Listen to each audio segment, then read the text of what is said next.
Dynasty After Party with Club Fantasy. My name is Michael Sicoli. I have my amazing co-host Joel Wirth off screen right now because I'm laying in this intro for an amazing hour or 30 minutes of fantasy content we have with you at the Dynasty After Party. We are talking through contenders and pretenders. This is the time to buy and sell depending on what you need, and we're going to be talking through the news of the last couple of weeks as well as everything you need to know to whether you are a contender or pretender, and then what to do in the meantime.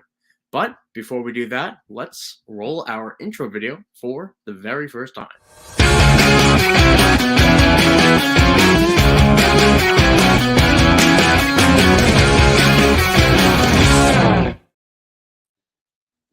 And just like that, welcome in. Classy. Look at that. Aren't we all classy? And listen, it's the after party. You know, it's not just booze going in the air here. We're a classy bunch here. Shout out Josh Hudson. Yeah, like that. Setting that up. How are you doing today, Joel? Good. Got a sweet Packer comeback victory. So yeah, when the legend of Jordan Love is written, September 24th, 2023 will be a big chapter. Hey man, listen, the chapter was written all summer by you and I talking about how much we like Jordan Love and how much we like Jaden Reed. And listen, you like Christian Watson. They don't even need Christian Watson. Well, they need him. Little point of contention there, but well, they have Romeo Dobbs, all right, and that man, he is just perfectly all right. And that's just a little bit about what's going on this Sunday. My team, the Steelers, have not lost yet, which is good. Because they could actually win tonight, but we won't know until an hour from now when the game kicks off.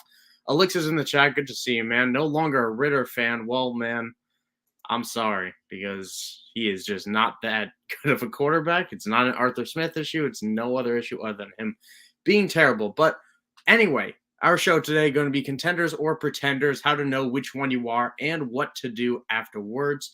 So before we jump into all that, I want to start off with some of the news that we haven't been able to talk to the last 2 weeks since we're going bi-weekly now.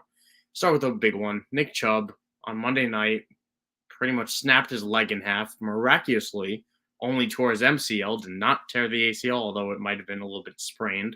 Ultimately, the best case scenario of what we were kind of expecting based on what the video showed, which was ugly. But torn MCL, about a 6 to 8 month timeline, should be fine for week 1 in theory.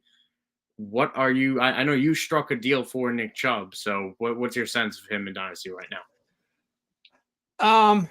It's a tough trade market, right? Just because the managers who have him, from what I've been seeing, kind of the trade bait updates and stuff like that, they want a first for him, and that just doesn't make sense, right? Because if you're a contender, you're not giving up your first. You want something that's going to work for this year. And if you're a rebuilder, you're not giving up your first next year either. So, it's a tough trade market. I did swing a trade. The trade I made as a team, it's a non-contender. It's not going to win this year. It's kind of Patrick Mahomes and really nothing else. And has a bunch of draft picks so kind of making a run at next year.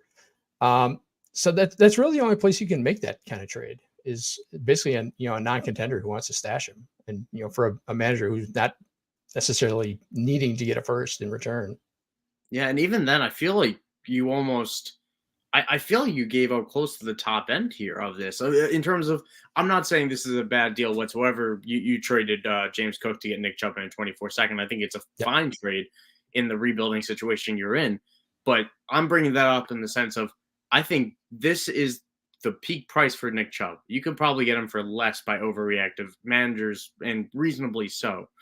I also read that his contract is short on guaranteed money. They can, in theory, let him go this offseason, which is never scary, especially with a team as off to a slow start as the Browns are, despite a win today, that this team could be hitting the reset button, and Nick Chubb might not be part of that reset. So it's scary. For me, I'm pretty hands-off if I can get him as close to a throw-in. That's kind of how I view him right now. But you got a 27-year-old running back that could, in theory, hit free agency coming off a brutal injury. Even though it may have just been the MCL, we know there was more structural damage going on there. So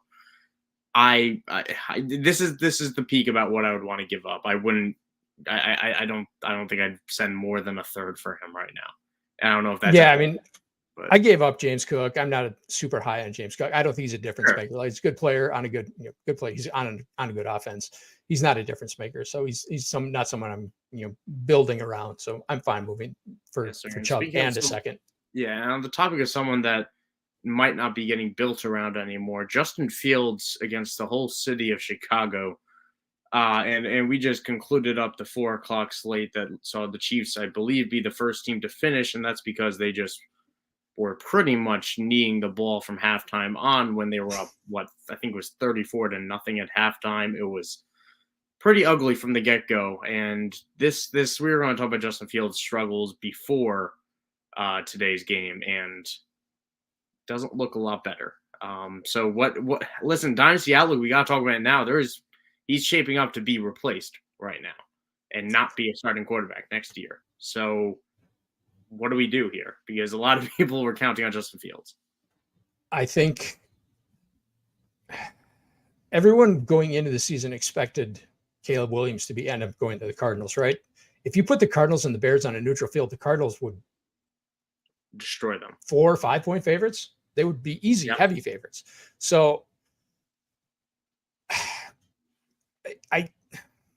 the Bears look like a team that's destined for the number 1 overall pick again. So I would expect Caleb Williams to be playing in Chicago next year.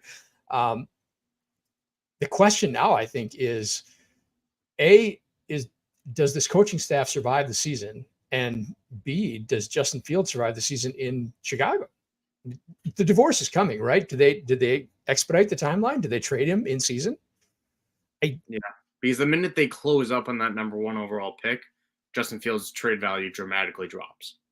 Yeah, but I'm from a like real life football prospect. They've got to make a decision by toward the end of October. They 6-7 weeks from now. So yeah, it's really interesting. I don't expect him to kind of be there next year. So I saw when I was walking the dog, I flipped on Twitter. I saw Dynasty Nerds had a poll. Said, who would you rather have in Dynasty, Justin Fields or Jordan Love? And I saw that poll as well. Jordan Love was when I looked, Jordan Love was killing him. So yeah, I think we need to start actively making trade offers for Justin Fields. I think he's fixable, right? I don't think this is the coaching staff to fix him, but I think he is fixable. So it's going to take some time. If you see a contending manager who has frustrated with Justin Fields, I'd be looking to make offers. I think he's a buy. It's tough for me because I'm a believer. I agree that he can be fixed because I believe he still can be a great quarterback. It's just this is such a bad play. Like this, I don't think it's single team in the NFL has said bad and inconsistent play calling as the Chicago Bears this year. We have the template. We know what works with Justin Fields, and then spending 6 months in the offseason watching that film and then refusing to abide by it is coaching malpractice as a pure definition. Like if you looked up the definition of I can't coach, you get a picture of whatever the hell is offensive coordinator, Luke Getsy.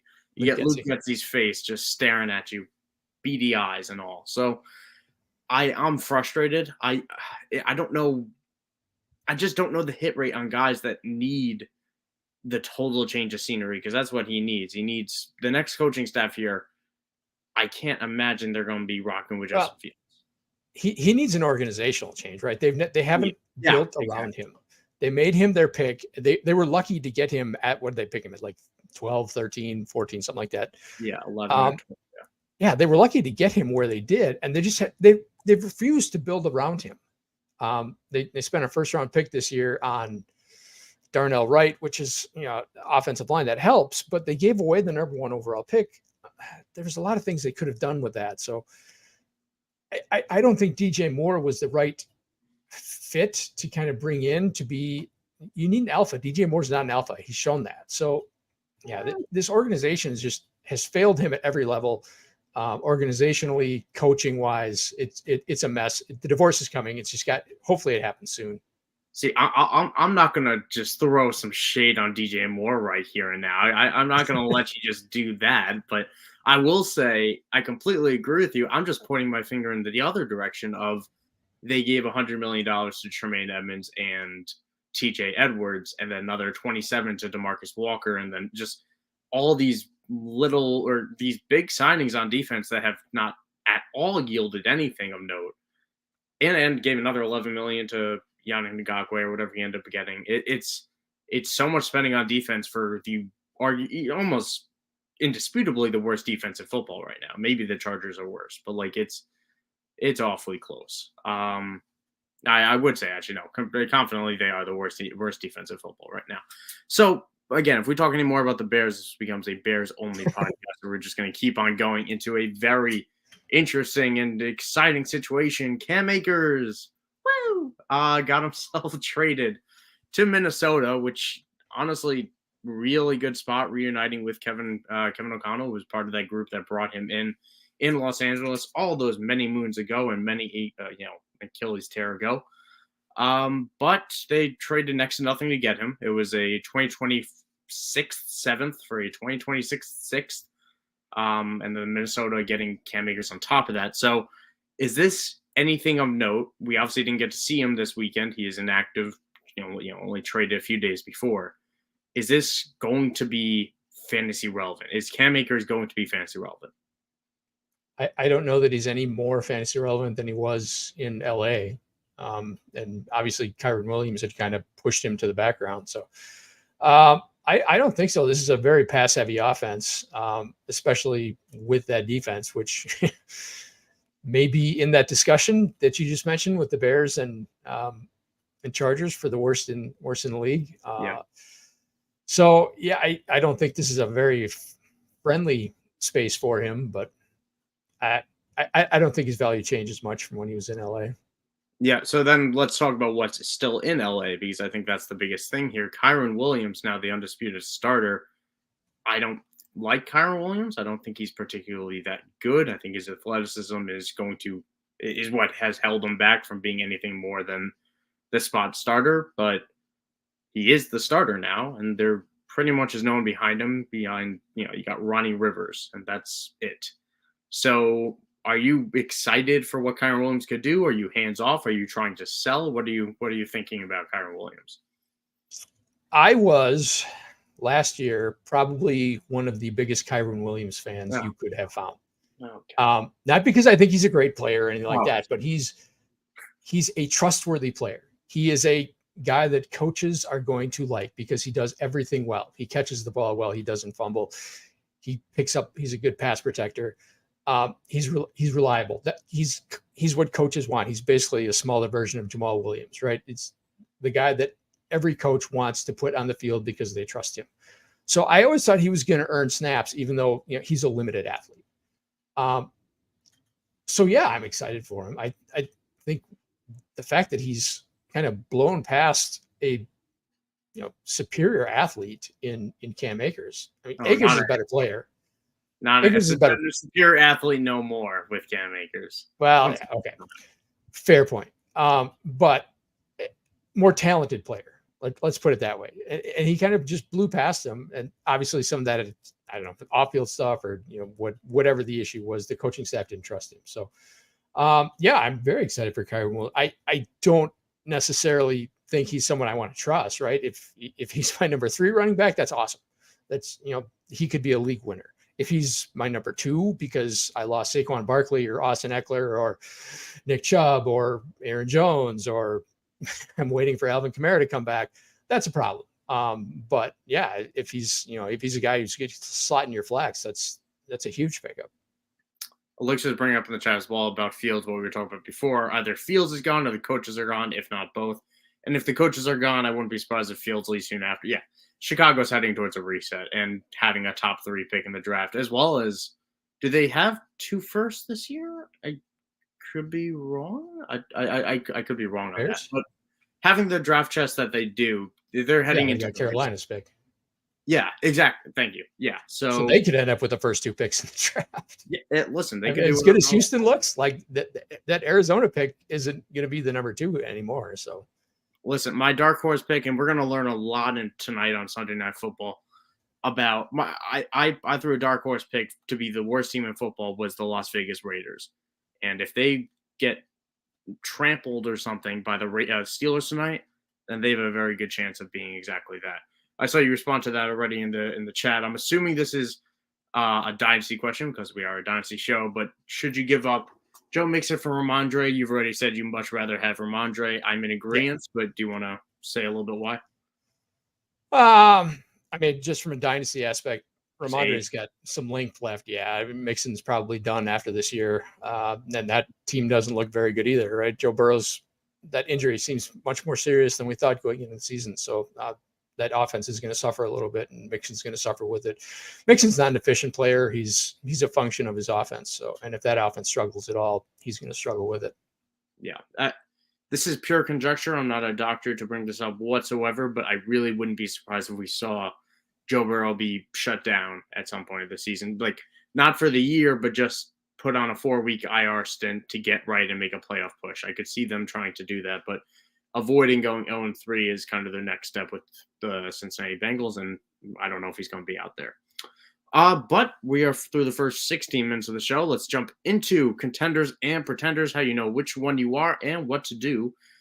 But first of all, before you do that, why do you even need to decide that now, Joel? Because listen, we're only 3 weeks into the season. I might be 1-2. I'm sure I could turn it around, Joel. Why do I need to decide this now? A couple of reasons, right? One is, are you holding some value time bombs?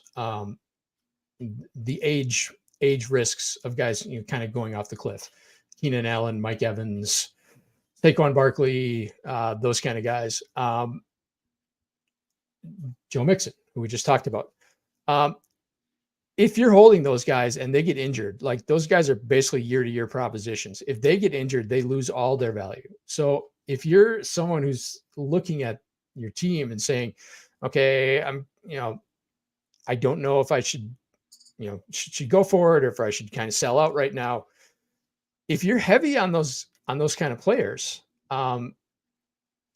you need to be okay with the risk that you're taking at this point, because if you're going to go forward and try to win, that's a perfectly viable strategy, but you need to understand that those players could bomb out at any time and lose any dynasty value that they have. So that's one thing. You want to mitigate your value risk on your teams. Two is you want to get in front of the market, because every league is its own economy. But you want to be the one to kind of set the price. If either way, right? If you're buying, if you're selling, you want to be the one to set the price. You don't want to have someone else in your league make some out there trade, and now every manager that you're trying to trade with go, well, this manager got player X for player Y, and that this player is similar, so I should be able to get that. So you want to be able to get out there. You want to get out in front of that, and you want to be the one to make the trades that kind of set the market. Yeah. Either way, whether you're selling or buying. Yeah. Don't let the market control you. Let you control the market. And I think it's something that we have now preached on 3 straight shows now, of the danger of holding the 29, 30-year-old guys.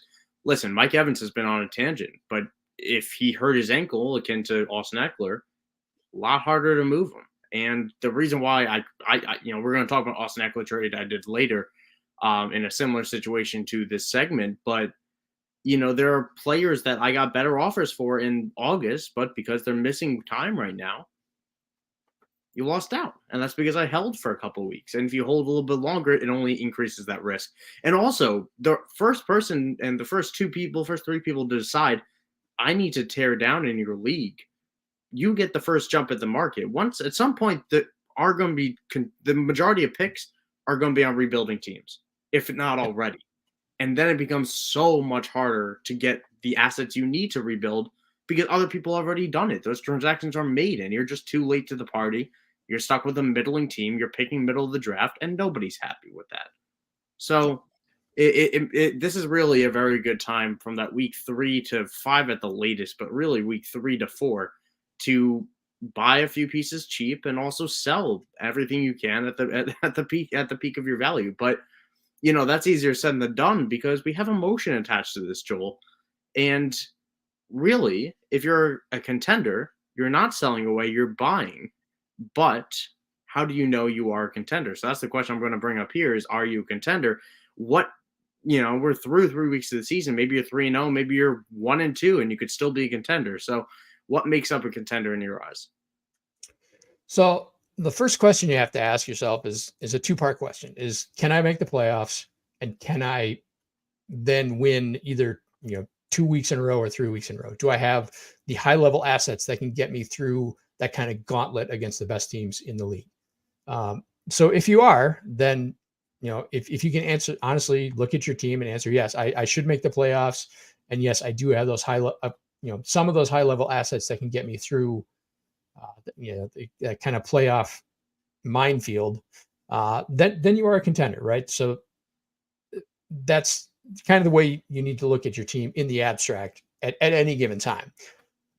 So now you need to kind of evaluate your team, the performance on the field beyond your record, right? So you need to look at your points scored, your points against. Have you been lucky in points against, or have you been kind of unlucky in points against? If your league uses victory points, all play record, whatever, take a look at those. And this is where I really like MFL.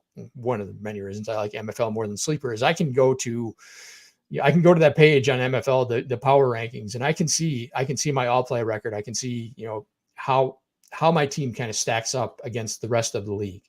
So that's a really valuable tool, I think. And Sleeper doesn't really give you that. So you want to evaluate your team, beyond just your one loss. If you're 2-0, that's great. But if you're 2-0 because you played weak teams, I have one team that had, week 1 had Cooper Kupp, Christian Watson, and Travis Kelce. Got destroyed week 1. Does that mean that, does that tell that team that beat me anything about the strength of their team when I was, down my 3 best players? Probably not really. So you need to kind of evaluate, how did you win? How did you lose? Just be honest with your team and look deeper than your record. Just because you're in first place, you're 2-0, but you're, 5th in scoring. That's great. It's a great start, but it doesn't necessarily mean you're a contender. Yeah. It's a good way to just tell. It perfectly fits the segment, right? Of contender or pretender.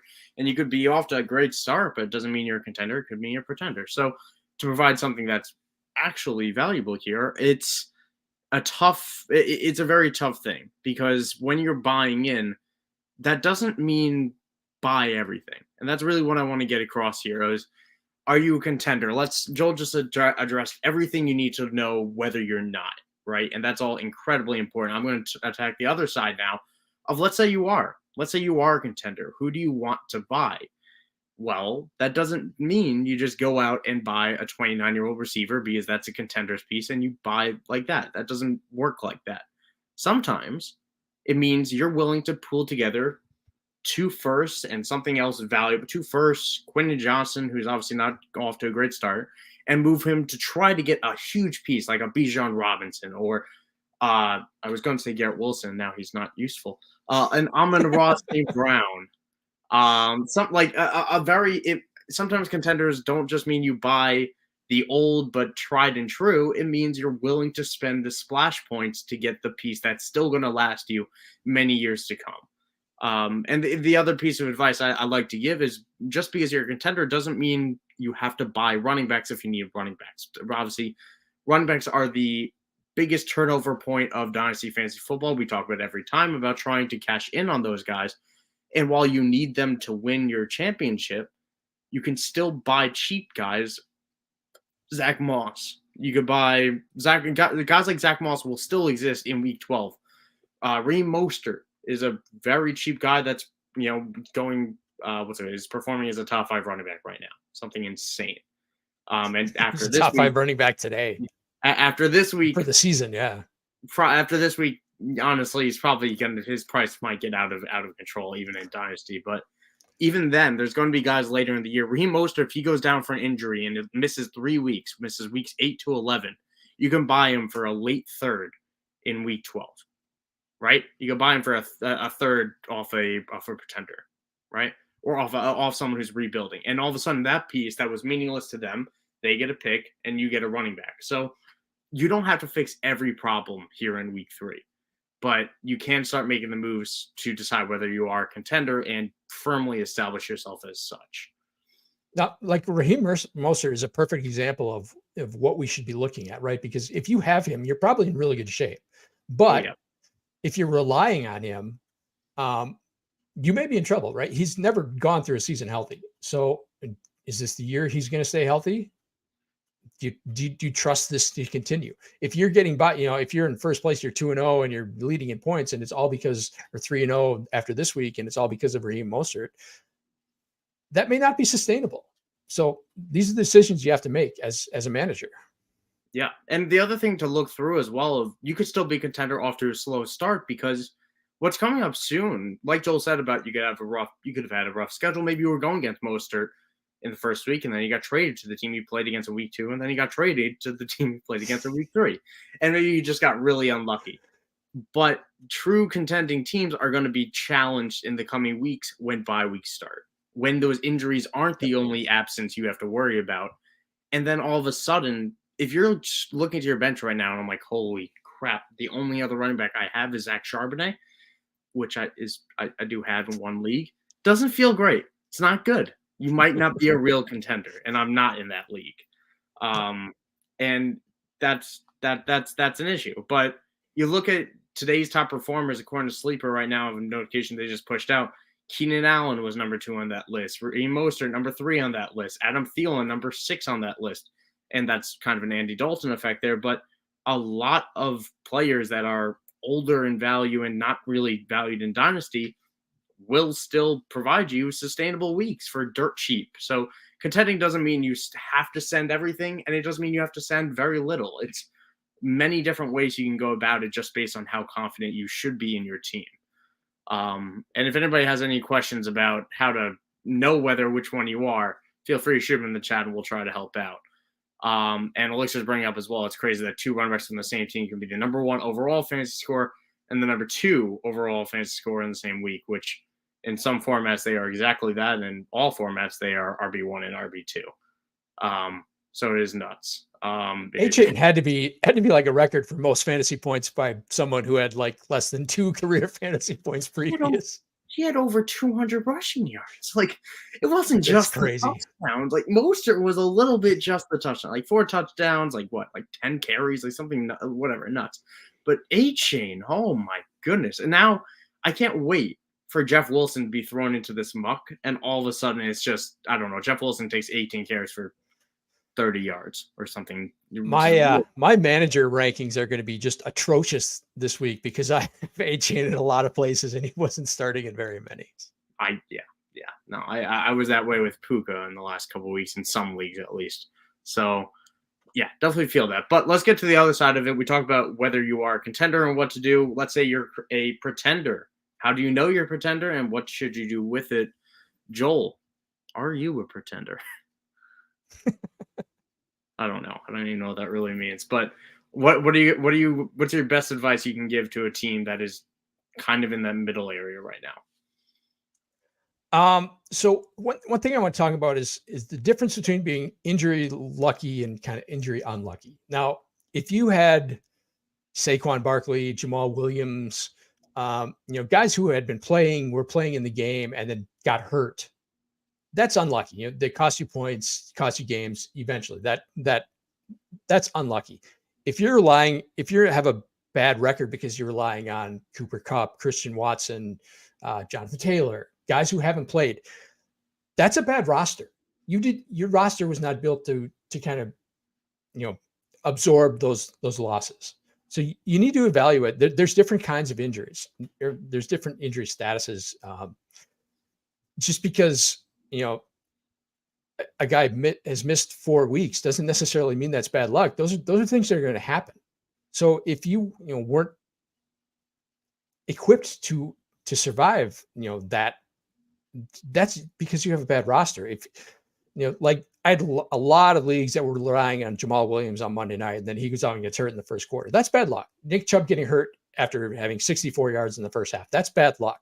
But like I said, if you're relying on Cooper Kupp and he went out, if you're relying on a 30-year-old receiver who got hurt before the season even started, you have a bad roster. Your roster wasn't built properly to kind of sustain that. So, or not necessarily built to, it wasn't built to be a contender. So let's put it that way. So there's a difference between, all injuries aren't necessarily unlucky. And the big thing with Cooper Kupp as well, and I think any players that are dealing with injury right now, Austin Eckler included, they're not guaranteed to come back and be exactly what they were. Sometimes it takes ramp up time. So maybe there's an extra week where you immediately play them and you get disappointed. And then maybe it has to take another week for him to get right. Or maybe they don't return in time at all. The Rams are looking surprisingly good. So, they have more of an incentive than we thought to play Cooper Kupp. But who says he's healthy after 4 weeks? Who says he doesn't? If you look at someone like Jonathan Taylor, right, he's got to be out through week 4, but he hasn't practiced at all. He had no preseason. He's not going to be ready to start. He's not going to be able to hit the field on week 5. So if you're saying, okay, I'm just waiting on Jonathan Taylor, I'm hanging in there, but I'm waiting on Jonathan Taylor, you may be out of it by the time Jonathan Taylor hits the field and starts making an impact. Yeah, and it's an issue, because if you're relying on one person, if one person's the reason why your team's not doing well, it, just like Joel said, it's a sign that your team isn't built to withstand the upcoming bye weeks, let alone the injuries that happen throughout a season. And counting on someone coming back and fixing all that is just a little bit foolhardy in doing so. So, little questioning from Javier Delgado as well. Did anyone else start Josh Kelly? I tried to start Josh Kelly this week, Joel. I don't know about you. I kind of liked it against Minnesota a little bit, but turns out he's just bad. I don't know that I have any Joshua Kelly shares, so I was starting him nowhere. Yeah, it was all leagues. I picked him up for too much fat, probably. But aside from that, to go back to the Pretenders comment, it's let's say you realize you are now. We talked about it. We just talked about how to know whether you are a contender or a pretender. And let's say you are a pretender, what moves are you trying to make to rectify that and firmly define yourself as a rebuild team? Or I suppose, how do you start the rebuild then, or how do you transform from the fake contender? So the most important thing is, do you have your own picks next year? Because if you don't, that's a big problem. If you want to go into tank mode, production struggle mode, whatever you want to call it, and you don't have your own first, especially, what's the point? So that's the first thing you need to evaluate is, do you have your own picks next year? So if you do, then now you kind of want to accumulate picks. You just want to. It doesn't matter if they're you can go, okay, this guy's probably going to win the league. It doesn't matter. You just want to accumulate picks. It doesn't matter if they're early, late, whatever. You want to kind of target teams that you think maybe kind of fake contenders, that you maybe think they're contenders, but maybe really aren't, and try to get their picks. That's tough to do.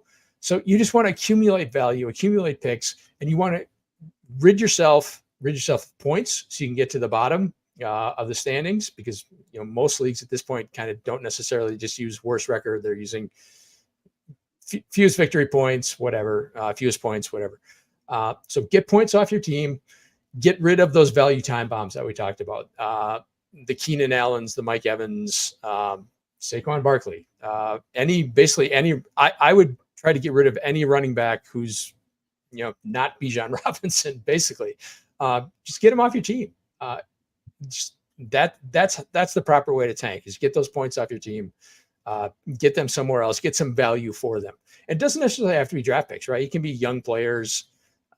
That's tougher to do because those are the kind of, sought after. It's tough to get. It's tough to get a young player from a contender, but just get those value time bombs off your team and get some more flexible currency in the draft picks, or more flexible players.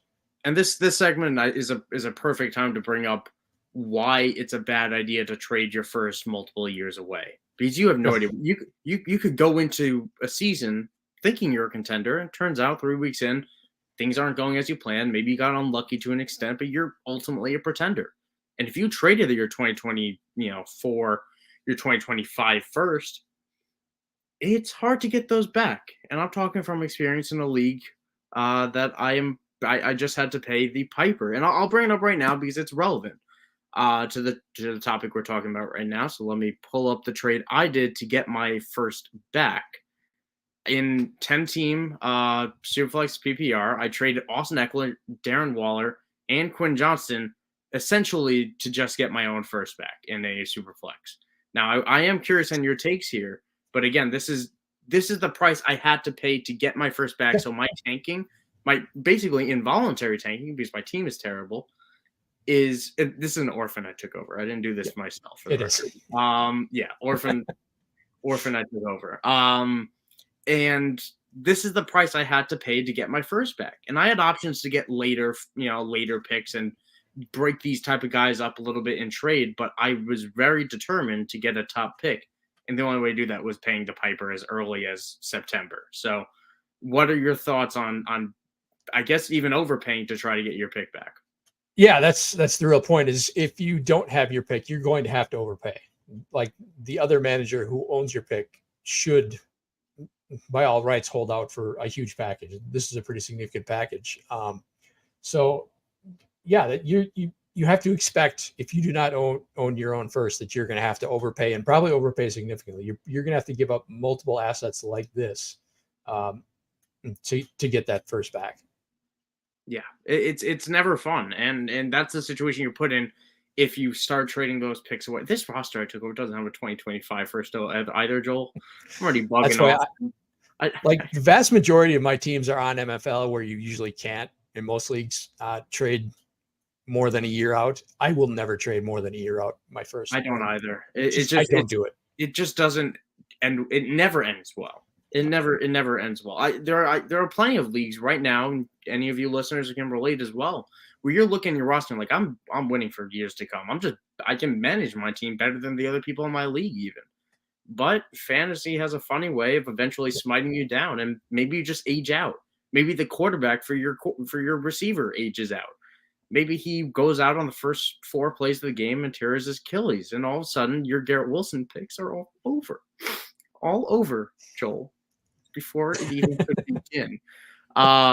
So yeah, there are things like that when it comes to contenders and pretenders, you really just have to make the right buys and the right sells, which I know sounds vague and not very helpful. That's a summation of everything we've already talked about, which I hope was very helpful. So any other thoughts on contenders and pretenders before we jump into our trades of the week type of bit? No, that's pretty much it. But I think the big thing is you need to make that decision soon. You can't be waiting too long. You can't wait till like week 6 and say, okay, that's halfway. I can make the decision now. No, you need to make your decisions now. This isn't redraft. You need to be playing multiple years ahead. So you need to be looking ahead with your team. So, if you're a team that's just getting by, you need to take a long, hard look at it and say, why am I just getting by? Is there a path to contention? Otherwise, I need to start doing things now to kind of build for next year. Yeah. And to talk about the flip side of what we were talking about before as well, we're talking about don't sell your 2025, 2026 picks. It just doesn't end well. If you're a serious pretender, like this is an issue, you're going to have to rebuild for probably 2 to 3 years. Go out and try to buy those 2025 first. There are people out there that are willing to move those, and they're guaranteed to appreciate in value, especially picks 2 years down the line, because as soon as our draft rolls around, that 2 years down the line feels like this year down the line. So it's always a safe path to buy picks, which I know it's very rare that you can turn your team around in 1 year with a bunch of picks. Yeah. It doesn't happen very often. You have to perform some miraculous trades and have a. There usually are not that many impact players in any given draft. Yeah, and year one in that, and you just have to wait and kind of play that out a little bit. So yeah, rebuilding is always a process, but the earlier you identify it, the earlier you get started. So do better trade reviews. Let me get that "Are You a Pretender" off, because we are no longer pretenders. We are doing do better trade reviews, where we talk about some of the trades we see going down our leagues. I already brought one up myself that I had to do very painfully. But here, 12 teams, super flex, tight end premium starting 11, Stephon Diggs in a 2024 first, and Jahan Dotson, who has frankly sucked since this year and has not done nearly what everyone was hoping to do in really good spots, honestly, given the attention Terry McLaurin draws. Yeah. So I wanted to bring this trade up because this is the perfect example of, I think, of why the number of starters matters. Okay, this was offered to me, a contender in a start 11, and I was offered Diggs, and I turned it down because well, I'll get there in a second. If this was a start 8, this is a no-brainer. It's easily worth a first to go from Dotson to Stephon Diggs. That production is extremely valuable. The marginal impact of that, that extra 10 to 12 points per game is huge. So that this is an easy accept in a start 8, start 9. Once you get into start 10, start 11, there's no way I'm doing this. Like in a start 11, I'm not moving a first without like netting a player, right? Because like in a start 11, Jahan Dotson, even though he's really struggling, he's basically a starter, right? He is a starter in a start 11. He's a flex, whatever. But he's a starter based on talent, not on production, but based on talent and potential. If something goes wrong, Steph Diggs high ankle sprain, whatever, and misses a big chunk of time. Now I'm out a starter and I'm out my first, and I'm basically giving up the ghost on this year. I have no chance to kind of contend this year. So if I'm going to give up my first, I need more than just in a start 11. I need more than just that 10 to 12 extra points of production per week. I need an extra starter so that I can push Jahan Dotson on my bench to be, a just in case, a bye week fill in, an injury fill in. I'm not giving up. I'm not going player for player and giving up my first. I need to net a player and net the extra points per game if I'm giving up my first. Yeah, and anything I'd add on to that would just be extra, because I agree with every word you said, and I'm with you there. I need more. Terry McLaurin for Tank Dell, the sensation he is right now, a 2024 second and a 2025 second. Yeah, I'm taking the picks in Tank Dell, man. Listen, I love Terry as much as the next guy, but Washington is dysfunctional as hell, and so is Houston. But but Tank Dell with CJ Stroud is a very clear connection that is going to be a lock to continue, just based on them coming in the lead together. That connection is a very real thing. And what he's doing right now is close enough. So this is basically 3 seconds for Terry McLaurin. I'm doing that. Yeah, that's kind of how I view it as well. And onside value, Tank Dell at about an early to mid second right now as well. So it's a high value second. And even in one QB, I'm willing to take those picks plus Tank Dell for Terry. So yep, in agreement with you there. One QB PPR, Dalvin Cook and Isaiah Hodgins for Amari Mercado, a 2024 second and a 2025 second.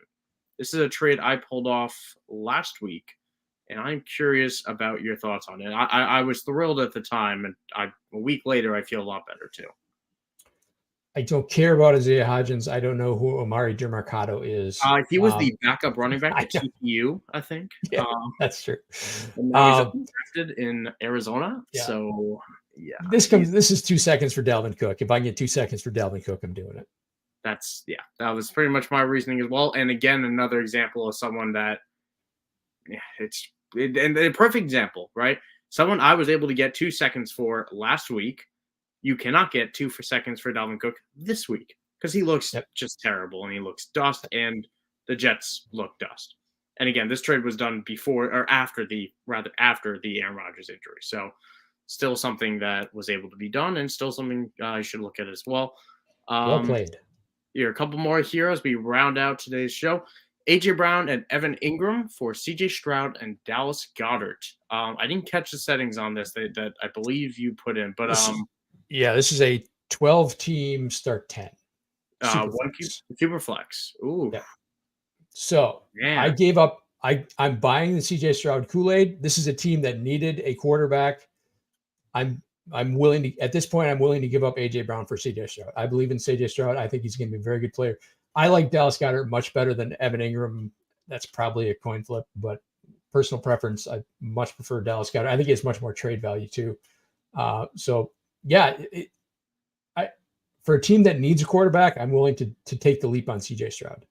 I respect you putting the player where your mouth is, sending AJ Brown essentially for CJ Stroud, because I prefer Goddard as well, just because I have more confidence in Philadelphia than Jacksonville right now. But I'm with you that it's a lot closer than I thought it would be before the season.